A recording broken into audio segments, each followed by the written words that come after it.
추석 10일간의 연휴가 진행 중에 있습니다. 제가 지금까지 살면서 설날이든 추석이든 10일간의 연휴는 처음 맞이합니다. 앞으로도 이런 연휴가 있을까 제가 달력을 뒤적뒤적 살펴보았더니 제가 천국 가는 그 순간까지 아마 이런 일은 다시 없지 않을까 생각이 됩니다. 그런데 동북교회 성도들은 황금 연휴가 시작되든 말든 주일이 되면 주님 앞에 나와 예배드리는 것을 가장 소중하게 생각하고 환경과 상황과 관계없이 변함없이 주님 앞에 먼저 나오는 것이 우리 동북교회 성도인 줄로 믿습니다. 오늘 마태복음 20장 천국 비유의 말씀입니다. 믿음의 세계 천국에 대한 말씀을 해주시는데 우리가 사는 이 땅에도 나름대로 질서가 있고 문화가 있듯이 천국에도 질서가 있고 문화가 있고 하나님 나라 문화가 있는 것을 우리에게 가르쳐 줍니다. 예수님께서 포도원 일꾼 비유를 통해서 도대체 하나님 나라 천국 문화는 어떠한 문화일까? 어떠한 질서를 가지고 있는가를 우리에게 말해주고 있는 것입니다. 한 포도원이 있었던 것입니다.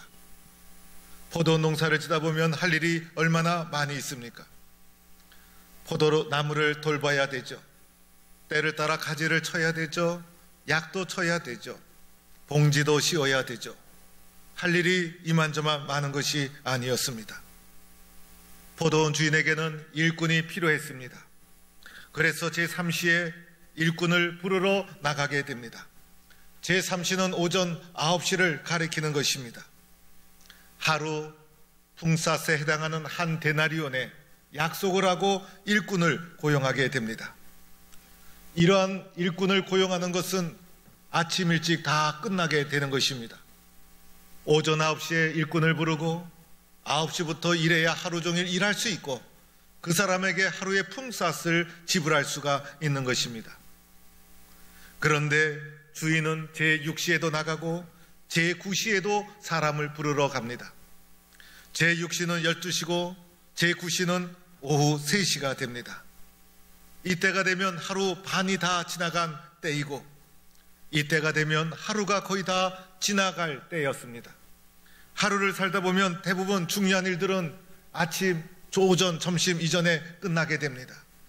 아침 일찍부터 일하는 것이 얼마나 효율적인가를 알게 될 것입니다. 점심을 먹고 나면 나른해지고 그리고 일의 효율성도 떨어지고 그래서 모든 중요한 일들은 대부분 오전에 끝나게 되는 것입니다. 그런데 포도원 주인은 어찌된 일인지 9시뿐 아니라 12시에도 심지어 오후 3시에도 일꾼을 부르게 된 것입니다. 그런데 이것뿐이 아니었습니다. 제11시 장터로 나가서 일꾼을 부르는데 이때는 바로 오후 5시가 됩니다. 오후 5시는 하루가 마감하는 마지막 때입니다. 그런데 그곳에 가보니 그곳에도 여전히 서 있는 사람이 있었던 것입니다. 주인이 물어봅니다.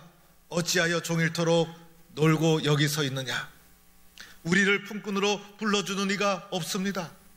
너희도 내 포도원에 들어가자. 놀랍게도 오후 5시 하루가 다 지나가는 오후 5시에 품꾼을 부르게 됩니다. 포도원의 일은 보통 오후 6시면 마감하게 됩니다. 그래서 5시에 부름받은 사람은 불과 1시간밖에 기회가 없는 것입니다.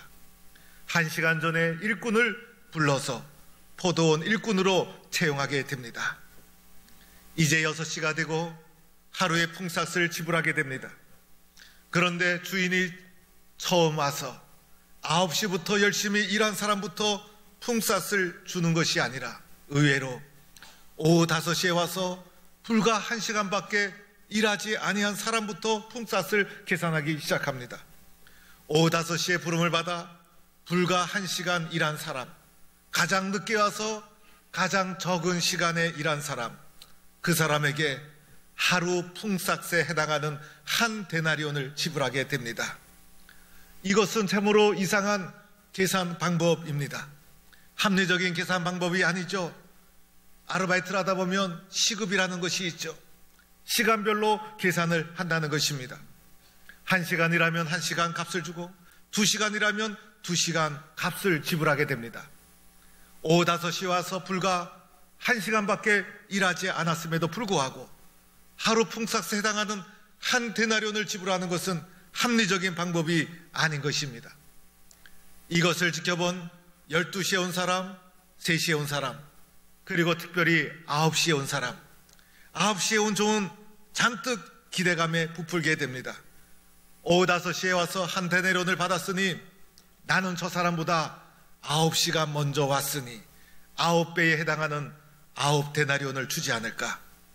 잔뜩 기대하고 있음에도 불구하고 주인은 그에게 똑같이 한 데나리온을 지불하게 됩니다. 9시부터 와서 하루 종일 수고한 종 얼마나 억울했겠습니까?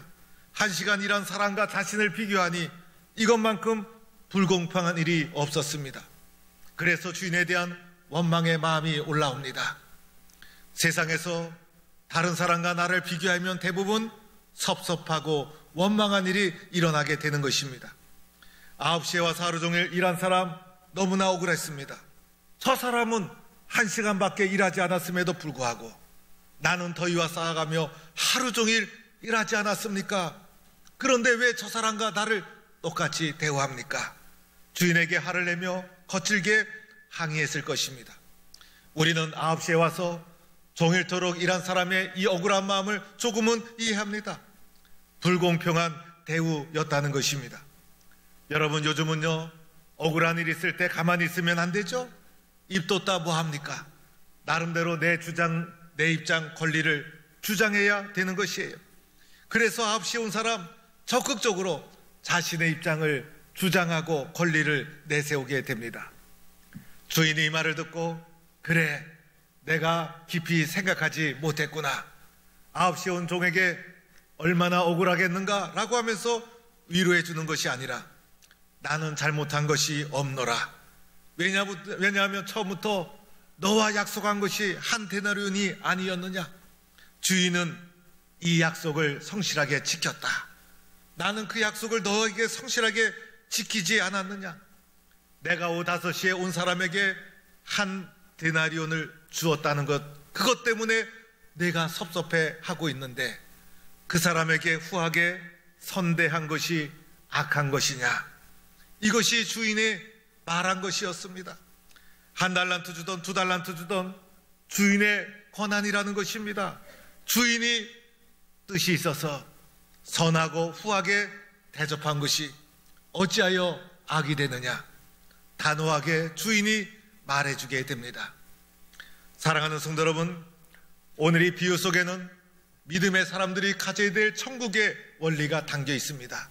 세상의 눈으로 봤을 때는 주인이 불공평한 처사를 한 것처럼 보여지고 9시에 와서 하루 종일 일한 사람은 매우 억울했겠구나라는 것이 세상의 관점으로 보여지지만은 이 속에는 하나님 나라 백성이 가져야 될 천국의 원리, 하나님 백성들이 가져야 될 믿음의 원리가 이 속에 담겨 있는 것입니다. 오늘 이 비유를 통해서 주님은 우리에게 무엇을 말씀하는 것일까?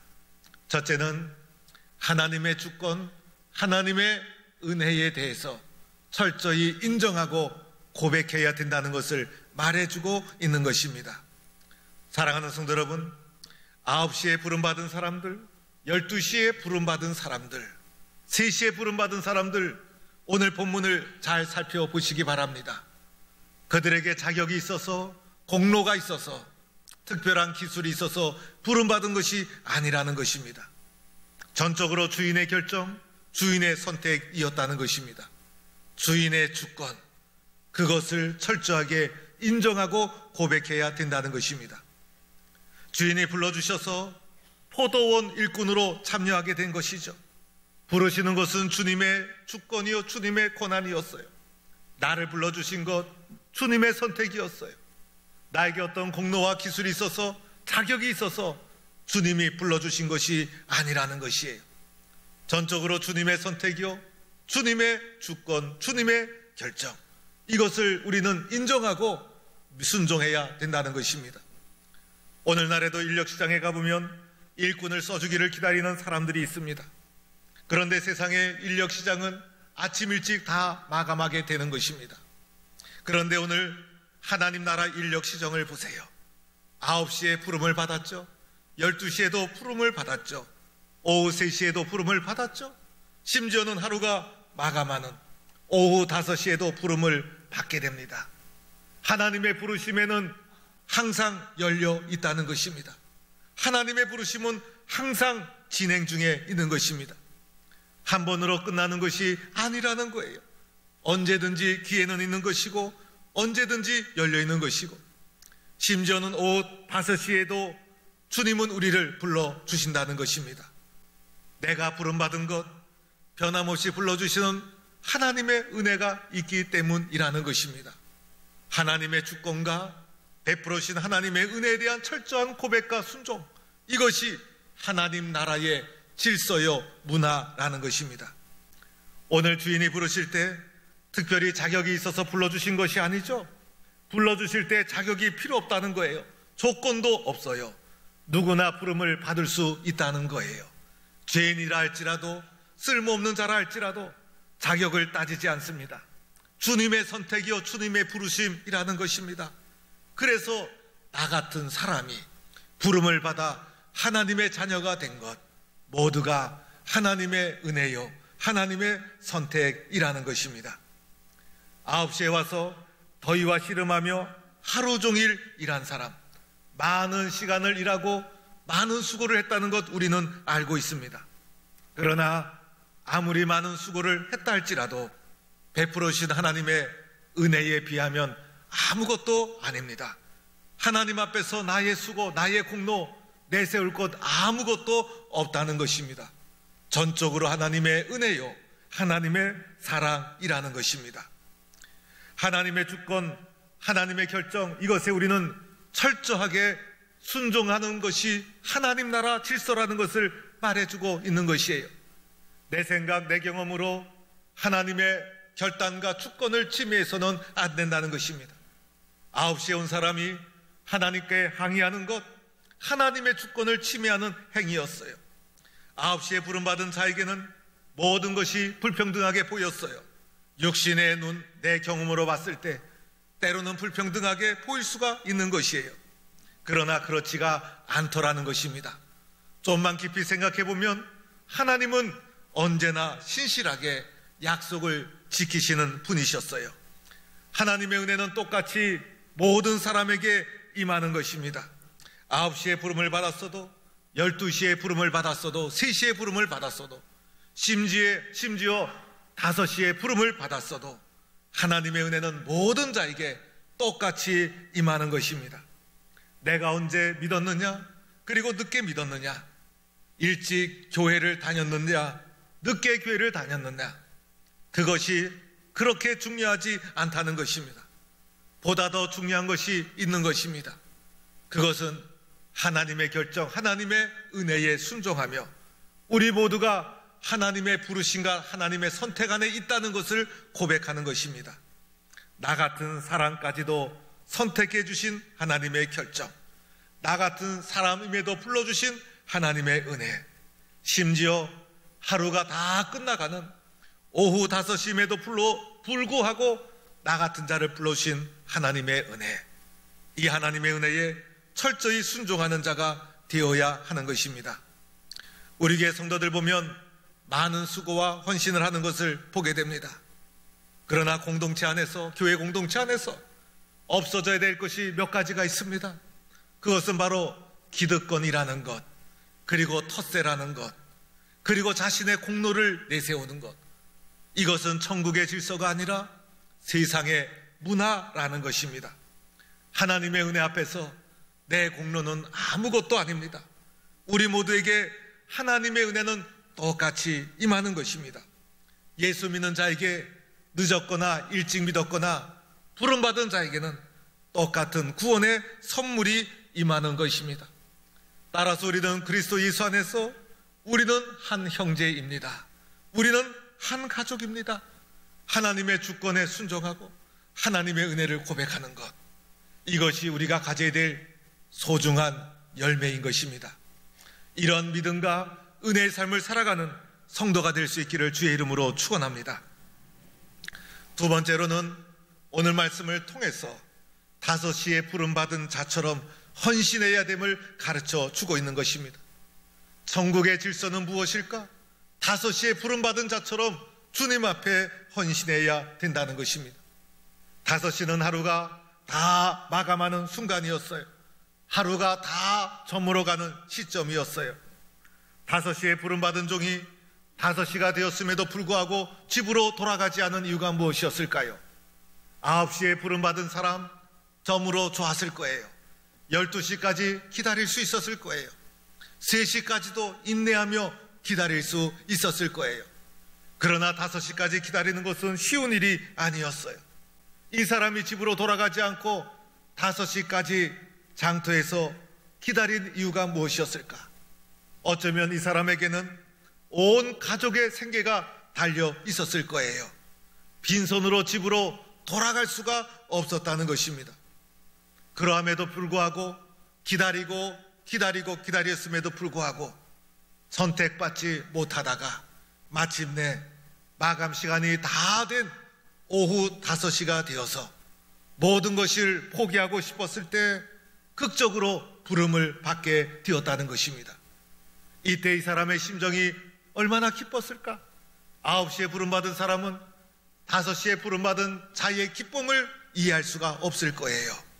이제 주어진 시간은 불과 1시간, 부름받은 것이 너무나 고맙고 감사하고 일할 수 있는 시간은 불과 1시간, 이 1시간을 어떻게 섬기고 봉사해야 될까? 아마 이 사람은 1시간을 최선을 다해서 열심을 다해서 1분 1초를 아끼면서 주인에게 최선을 다한 충성을 다했을 거예요. 나중에 6시가 되어서 하루가 마감하고 주인이 하루의 품삯을 계산합니다. 상식적으로 볼 때는 9시부터 와서 하루 종일 일한 사람부터 격려하며 계산해 주어야 함에도 불구하고 불과 1시간 일한 사람을 먼저 계산한 이유가 무엇이었을까? 1시간 일했음에도 불구하고 갑절의 열심으로 일했다는 것입니다. 그 열심이 주인의 눈에 들어왔던 것입니다. 그래서 주인은 그 사람부터 계산해 주기 시작한 것이었어요. 주인이 계산할 때 5시에 온 사람은 9시부터 일한 사람의 9분의 1만 주면 되는 것이었어요. 그러나 주인의 마음속에도 9분의 1을 줘야 되지 않을까, 그런 마음이 조금은 들어왔을 거예요. 그러나 넉넉하고 후한 마음으로 하루 품삯에 해당하는 한 대안을 듬뿍 주게 된 것, 왜 주게 되었을까? 1시간 일했음에도 불구하고 열정적으로 일했다는 것입니다. 주인의 마음을 흡족하게 만들었다는 것입니다.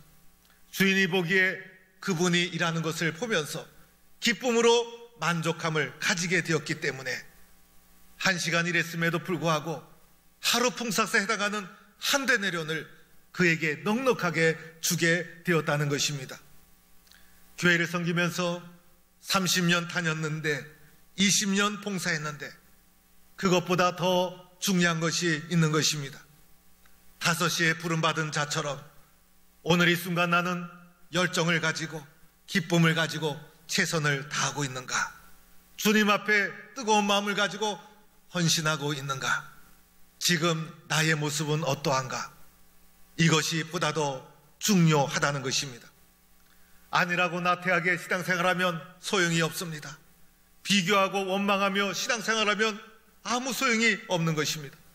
지금 이 순간에 나의 태도는 어떠한가? 5시에 부름받은 자처럼 기쁨을 가지고 감격하는 마음을 가지고 뜨거운 열정을 가지고 주님 앞에 나가고 있는가? 지금 나의 이 순간은 어떠한가? 지금의 상태, 지금의 믿음의 자세, 주님은 이것을 주목하여 보고 있다는 것입니다. 종말론적인 믿음의 자세, 주님 다시 오심을 기억하면서 등불을 켜고 기다리는 자세, 주님 앞에 쉬지 않고 뜨거운 마음을 가지고 살아가는 성도, 안타까운 심령, 살아있는 심령으로 주님 앞에 영적으로 깨어있는 성도, 주님에게 보다 중요한 것은 지금 이 순간 나는 어떠한 상태로 주님 앞에 나가고 있는가? 이것을 주님은 더 소중하게 여기는 것이고, 이것이 하나님 나라의 질서인 것이고 천국의 문화라는 것입니다. 제가 병상 세례를 준 것 중에 기억에 남는 것이 하나가 있었습니다. 우리 교회에 있었던 일은 아니고 제가 섬겼던 교회에서 있었던 일이었어요. 70이 다 된 분이셨어요. 젊었을 때는 가정을 잘 돌보지 않았어요. 나중에 병들고 몸이 아프자 집으로 돌아오게 되자 권사님이 그 남편을 잘 예수 믿도록 도와드렸어요. 이분이 몸이 아픈 가운데 예배당을 잘 출석을 했어요. 세례 받으시라고 해도 거부를 했던 분이셨어요. 나는 자격이 없다는 것이었어요. 그런데 어느 날 세례를 받고 싶다는 연락이 와서 부랴부랴 준비를 해서 그 가정에 찾아갔어요. 토요일 저녁이었어요. 세례를 드리기 전에 찬송을 부르고 성경 한 절을 읽고 그리고 문답을 했어요. 질문을 몇 가지 던졌어요. 예수를 그리스도로 영접합니까? 그러자 이분이 예수님을 영접합니다. 아멘하고 대답을 하였어요. 물을 가져다가 머리에 부르면서 성부, 성자, 성령의 이름으로 세례를 베풀었어요. 세례를 베풀고 나서의 일이었어요. 이분이 얼마나 많은 눈물을 흘리는지, 얼마나 가슴 깊이 울면서 슬퍼하는지, 심지어는 눈물뿐이 아니었어요. 콧물도 나오고, 그리고 울면서, 그리고 나중에 말씀하시기를 마음이 평안합니다. 나는 주님을 확실히 믿습니다. 목사님 감사합니다. 그 어떤 사람보다도 기쁨과 평안을 누리는 것을 본 적이 있었습니다. 일찍 부름받았어도 확신 없이, 열정 없이, 기쁨 없이 살아간다면 무슨 소용이 있겠어요?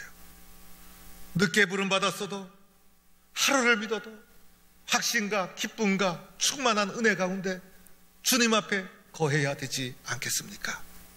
주님이 주목하는 것은 지금 이 순간 너는 어떠한 믿음의 자세로 주님 앞에 나가고 있는가? 우리 교회 새가족 중에는 기쁨으로 봉사하는 분들이 곳곳에 있는 것을 보게 됩니다. 저분이 등록하신 지 얼마 안 됐는데, 저분이 예배당 나온 지 얼마 안 됐는데, 그런데 마치 5시에 부름받은 자처럼 주차장에서, 식당에서, 교회 곳곳에서 더 열심히 기쁨으로 섬기고 봉사하는 분들이 있습니다.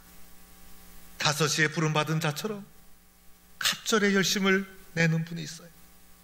하나님이 주목하시는 것은 바로 이 순간, 바로 이 순간. 늦게 부름을 받았던지 일찍을 부름을 받았던지 그것보다 더 중요한 것은 바로 이 순간. 나는 주님 앞에 최선의 열심을 다하고 있는가? 주님이 주목하고 있다는 것입니다. 2002년도에 히딩크 감독이 월드컵에서 우리나라를 세계 4강에 이끌었어요. 그럴 때 주목받았던 의외의 선수가 하나 있었죠. 게으른 천재라고 불리면서 국가대표에 발탁되지 못했던 이동국 선수. 물론 보는 관점에 따라서 다소 오해가 있는 표현이기도 합니다. 선수를 쓰는 것 감독의 절대 권한이에요. 이 선수를 쓰냐, 이 선수를 빼느냐, 감독의 권한이에요. 감독이 작전을 짜고 선수를 경기장에 내어 보냅니다. 그런데 선수가 감독의 뜻대로 움직이질 않습니다. 경기에 최선을 다하지 않습니다. 그러면 감독은 결단을 내립니다. 나태하게, 게으르게, 작전대로, 감독의 뜻대로 작전을 수행하지 못하는 선수를 감독은 빼게 됩니다. 그리고 더 잘하는 선수를 교체해서 집어넣습니다. 축구뿐이 아니죠. 모든 스포츠가 이와 같은 것입니다. 적당히 믿고 적당히 신앙생활하면 안 된다는 것입니다. 하나님께서 우리를 교체할 수도 있다는 것입니다. 오늘 말씀의 마지막 결론, 나중된 자로서 먼저 되고 먼저 된 자로서 나중되라. 먼저 부름받고 나중 부름받고 그것보다 더 중요한 것이 있어요. 먼저 되어야 한다는 것입니다. 나중되었다고 낙심할 필요 없어요. 먼저 되었다고 교만하면 안 된다는 것이에요. 5시에 부름받은 자처럼 열심과 최선과 열정을 가지고 주님 앞에 달려가야 함을 말해주고 있는 것입니다. 사랑하는 성도 여러분, 우리는 철저하게 하나님의 주권, 하나님의 결정을 순종하고 모든 것이 하나님의 은혜입니다. 나 같은 사람을 불러주신 하나님의 은혜입니다. 자격이 없음에도 불구하고 나 같은 사람을 하나님이 불러주시니 감사합니다. 하나님의 부르심 앞에 나의 공로, 나의 경험, 나의 자격 아무것도 아닙니다. 오직 하나님의 은혜입니다. 이제 부름받은 우리들은 5시에 부름받은 자처럼 주님 감사합니다. 최선을 다해서 열정을 가지고 기쁨을 가지고 충성을 다하여 비록 나중 부름을 받았을지라도 먼저 되는 은혜와 축복을 누리는 성도가 되기를 축원합니다.